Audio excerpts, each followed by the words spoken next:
conversation with you. Today we are going to embark on a topic that has been trending so much on social media about the topic consumers behave like robots. Is it really true that they behave like robots? Let us wait and find out.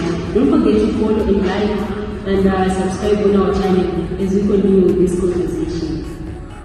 Out the truth about this topic, we are joined by different delegates who are going to be explaining to us if it is really true that consumers do behave like robots or it's otherwise. We have our consumer behavior expert, Mr. Mpindu, right there, who is going to be explaining to us about this issue. And we also have our online consumer, Ms. Mugomera, who is going to tell us about how consumers behave online. We also have our digital marketing strategist, Mr. Mutucha here, who is going to take us through as well. And lastly, we have got Ms. Fande, who is going to tell us all about what we have to know. She's a social media influencer, by the way. So, over to you, Mr. Mpindu. You can tell us what you have in store. Help us understand this concept. Thank you so much for the opportunity. These statements suggest that consumers tend to follow a structured and predictable sequence of steps when making purchasing decisions.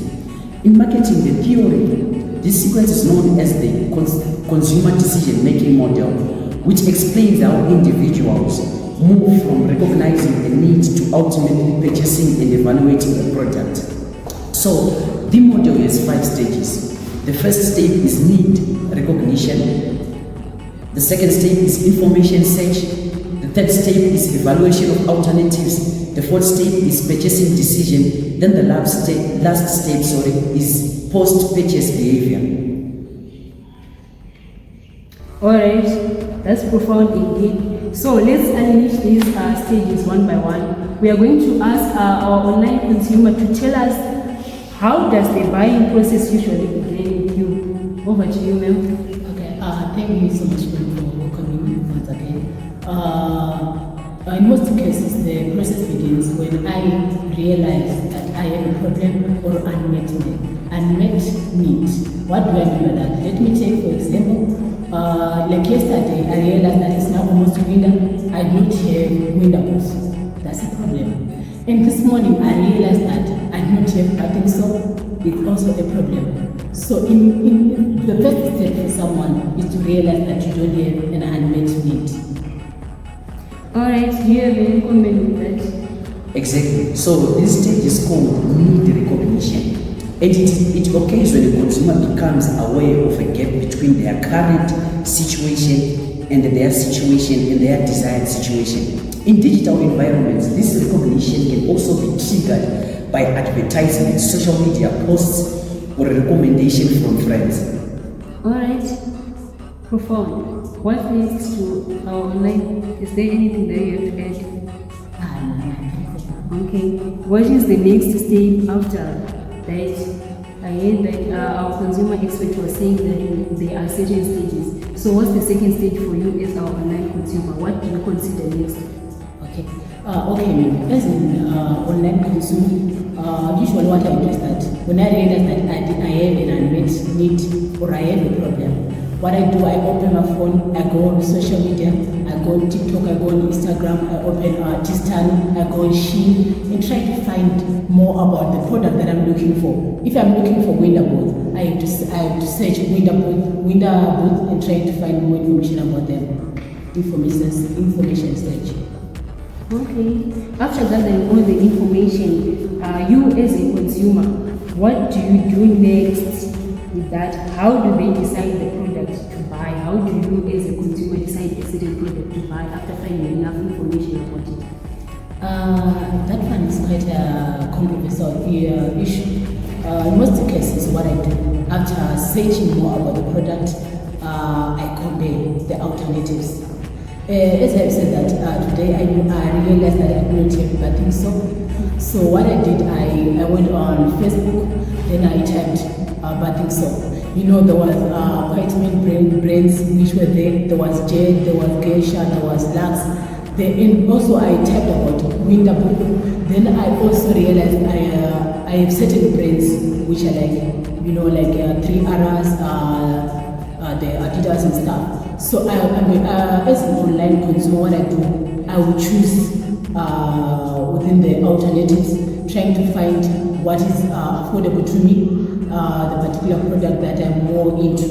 So choosing among the alternatives is the other step that I do as an online consumer. Okay. Do you have anything to comment on that? Yeah, maybe I'll just add on. So she was talking about information search. And during this stage, consumers actively gather information about products, brands, prices, and features.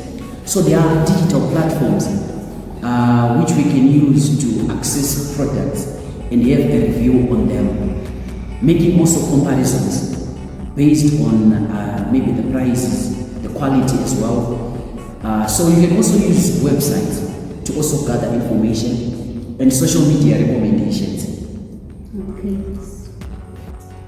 Okay, our digital marketing strategies, do you have anything to comment on that? Yeah, thanks ma'am. I've got something to comment on that. As our consumer behavior expert said, I just want to add something. From a business perspective, this stage is extremely important. Companies have invested in search engine optimization, online advertisements, and content marketing to ensure that their products appear online when consumers begin searching for information.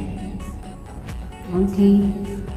So after gathering this information, consumers are usually faced with several options. How do they decide on what to buy or what not to buy?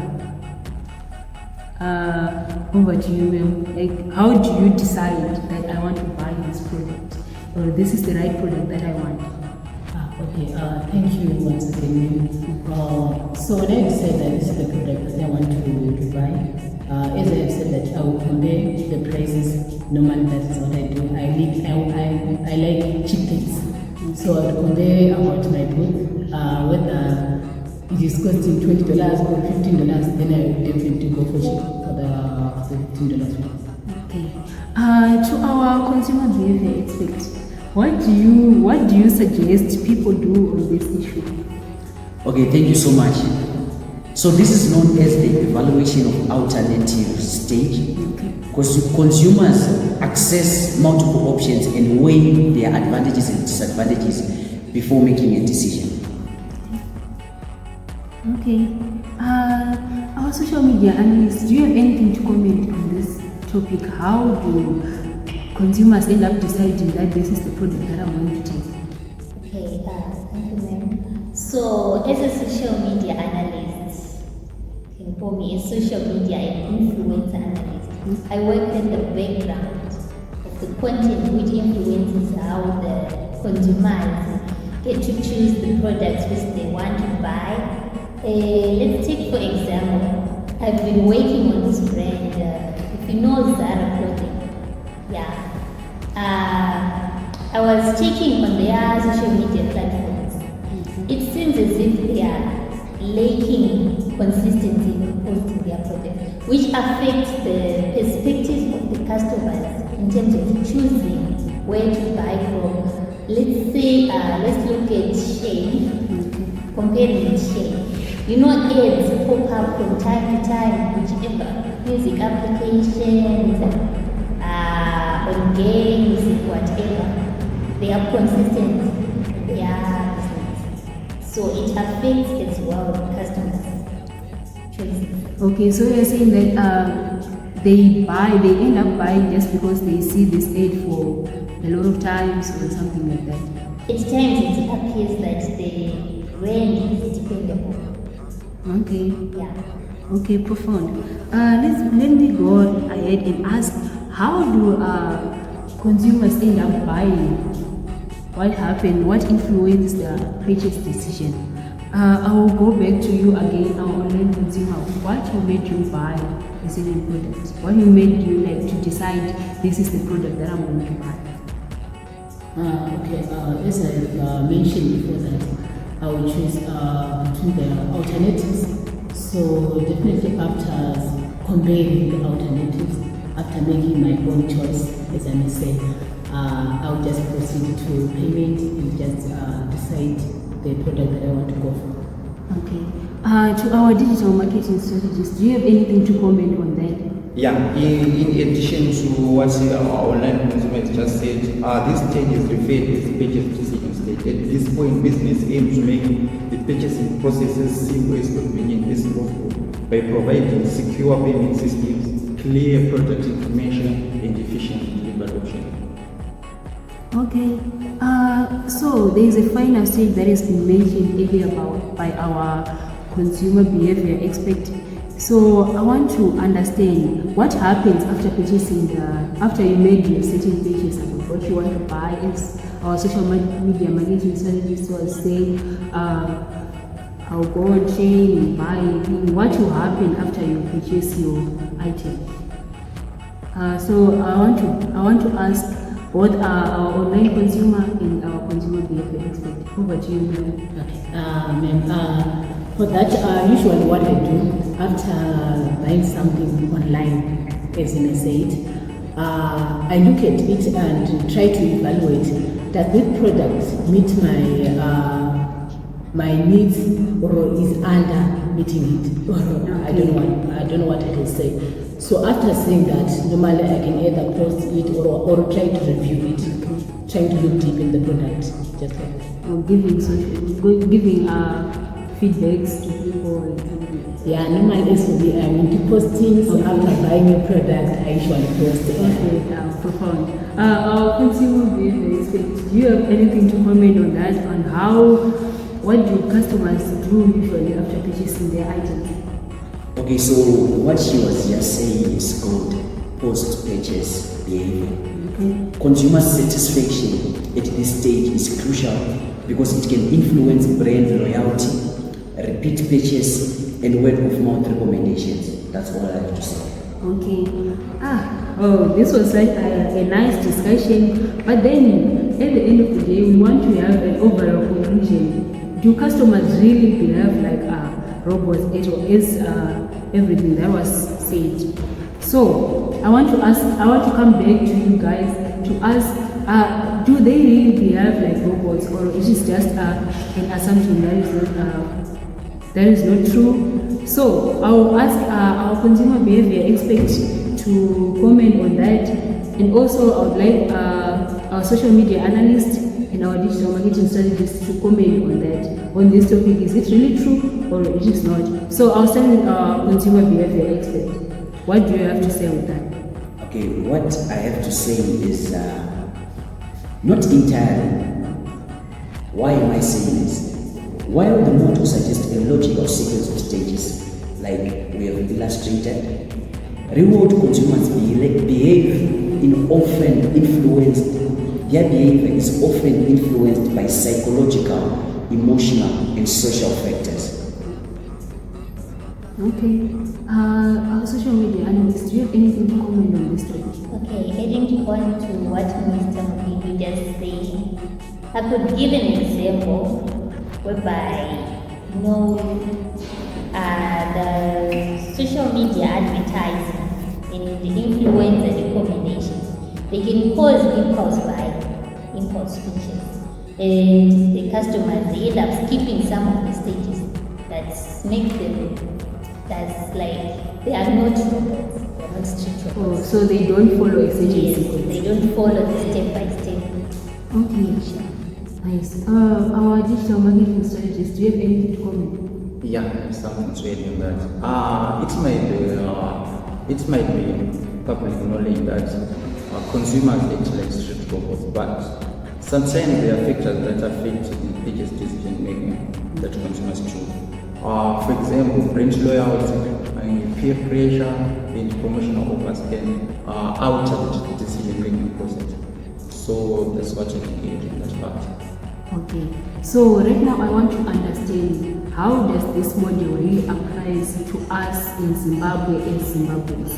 I want to ask ask our online consumer, how does this theory about consumer buying, consumer decision process making, what affect us as Zimbabweans?